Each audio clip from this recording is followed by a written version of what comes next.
Mr Speaker, in introducing this bill, I have a sense of déjà vu. We've been here before. Indeed, I feel like the proverbial goldfish going round and round in the bowl. Here I am again. Oh, look, there's the minister out there making the same announcement for the third time. But he doesn't actually make any of the changes he announces, so around we go and here we are. This bill should not be necessary, as the minister should have fixed this problem with a stroke of his pen last year by just amending the migration regulations. But he has failed to do so, so here we are again. This bill is very simple, it's just common sense. All it does is allow people who are already safe here in Australia to stay here and have their offshore visa granted in Australia instead of having to fly overseas and back again during the pandemic. Literally, that's it. It will predominantly benefit untold thousands of partners of Australians or their parents, as they're the most common of these visa categories. But the bill would fix the very same problem for more than 30 other visa types. The minister's current regulations contain what could be called the FOFI rule, the fly out and fly in. This rule requires applicants for visas who originally applied when they were offshore, who are already here in Australia, to leave Australia just so their visa can be granted. Now, traditionally, people took a quick trip to Bali or New Zealand and came back, and that was okay. But we're in the middle of a global pandemic. We don't want people taking risky trips overseas if they don't have to, transiting through international airports and hotels, then flying back to Australia to quarantine, risking spread of more contagious forms of COVID-19. This bill would also benefit Australians, a small number, but people who are stuck or working overseas from being forced to fly in and fly out. I spoke a few weeks ago to a man who applied for his wife's partner visa 2 or 3 years ago when they were living in Australia. They've now relocated to Germany for work and they're due to come back to Australia in July next year. But the government has told them their visa finally is ready to be granted, but they have to come back to Australia in the next few months, in a pandemic. If they don't come back, they'll have wasted the $8,000 fee and years waiting. But on quarantine, right now, there are 40,000 Australians still stranded overseas, desperate to come home. The Prime Minister just keeps making announcements. He promised they'd be home by Christmas. But it's all spin. The queue just keeps getting longer. Let's be very clear why. It's because the Prime Minister has refused to take responsibility for anything difficult. Under the Constitution, quarantine is a Commonwealth responsibility. Yet for nearly a year, the Prime Minister has ducked and weaved, blaming the states for the lack of capacity or the issues we've seen across the country with hotel quarantine. Nothing is ever the Prime Minister's responsibility. He's just a powerless and impotent little man. Until there's credit to be snatched, then he pops up on TV, wraps a few flags around him and pretends he's in charge of something. Now, it's bad enough the Prime Minister's failed to act, but it's beyond ridiculous that the Morrison government has itself been caught wasting precious quarantine places by forcing people to make unnecessary trips overseas just so the computer will spit out their visa. Now, this has affected the partners, the parents and the children of Australian citizens and the employees of Australian businesses. This bill will stop this madness. I honestly have no idea why the minister hasn't just fixed this. I really don't. The government's known about this problem for nearly a year. I've written numerous letters. I've spoken to successive ministers. Australians have bombarded these ministers, crying out for common sense to prevail, but ministers have inexplicably failed to act. They have, however, announced the same thing 3 times. In November, the then minister made a panic Saturday night announcement to try and shut down negative media criticism 2 days ahead of the last bill I introduced relating to partner visas. Note that point. Common sense or decency does not work with this Liberal government. They don't respond to real problems or ordinary people. They're not a government. They're a marketing department masquerading as a government. So they only respond to negative media stories.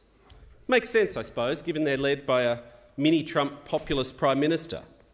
But after the minister's announcement in late November, nothing actually happened. No detail, no timeline, no certainty, just an announcement. So thousands of Australian families were forced to spend Christmas, thousands of dollars more on visa extensions and other fees. Now, after the minister announced that he would change the parents, he'd make the change for partners of Australians, we were bombarded by the parents of Australians who'd been offered a parent visa, and they spoke up and they said, "Hey government, if you're going to change this stupid rule for partners, what about us?" Well, these are older people, more vulnerable to COVID, who the government was sending threatening letters to saying you need to fly out of Australia within 28 days, then fly back again to have your $46,000 visa granted. The government's response to this was that parents are not family members. I thought it was a joke when a journalist told me that that was the minister's response. Then I saw it in the newspaper and in countless letters to Australians. Parents are not immediate family members. And so in December I gave notice of this bill and the media campaign continued. And I want to thank all the courageous people who spoke up and shared their story. I've been in touch personally with hundreds of Australians, and I understand now the pain, the cost and the impact of the government's ongoing failure to act. Now, there was a moment of hope when the previous minister, the guy who presided over the robo-debt fiasco, the guy who wasted $92 million on a failed visa and citizenship privatisation effort and did nothing about this mess, he got promoted to be the education minister. I mean, good for him. It's terrible for schools and TAFEs and universities, but I thought, well, he's gone. Maybe the next one will show some common sense. But no. The threatening letters kept coming, telling parents to leave and come back again. The spin cycle repeated itself, though, because eventually, to shut down the negative media, the new minister, made a second announcement in late January that he'd changed the rule for partners and also for parents. But I mean, if we're going to be glass half full, we could ignore the fact he'd just announced the same thing a second time for partners and focus on the fact that suddenly parents are family. But despite the announcement, no action from the marketing department. But then 2 days ago, we got a third announcement as the minister panicked again to shut down ongoing negative media ahead of this debate. This time the minister announced some dates on which he intended to make the changes. That's not a commitment to do so, it's just an intention. So why, members may ask, would Australians keep campaigning and pushing for the change if the government keeps saying they'll do it soon? Why vote for this bill today? It's because the ongoing delay and the uncertainty is expensive and cruel.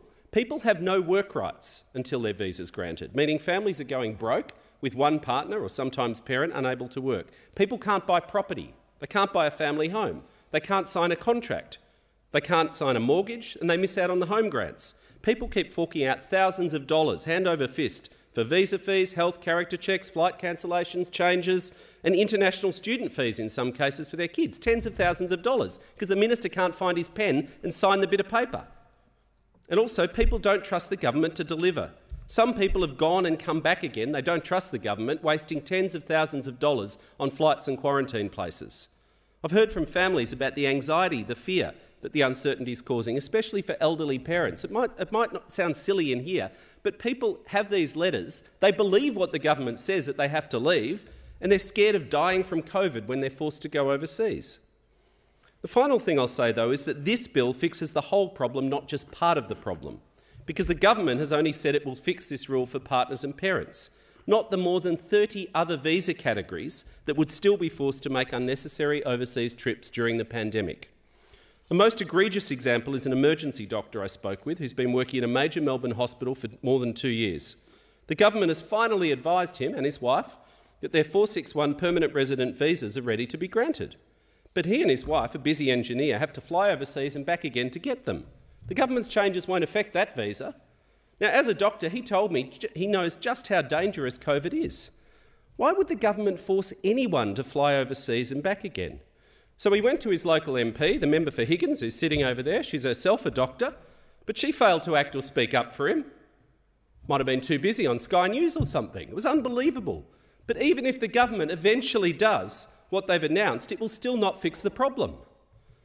The principle underlying this bill is that no person should be forced to make an unnecessary, expensive and risky overseas trip during a pandemic just to have their visa granted. The proposition is that the minister should have the power to grant any visa onshore or offshore during the pandemic. It's common sense. But of course, even if this bill passes, it's of no comfort to numerous Australians who've blown their savings to make that risky trip. One couple, reported in the media, spent $67,000 on airfares, delays and quarantine overseas and in Australia just to get the visa granted. They're already safe here.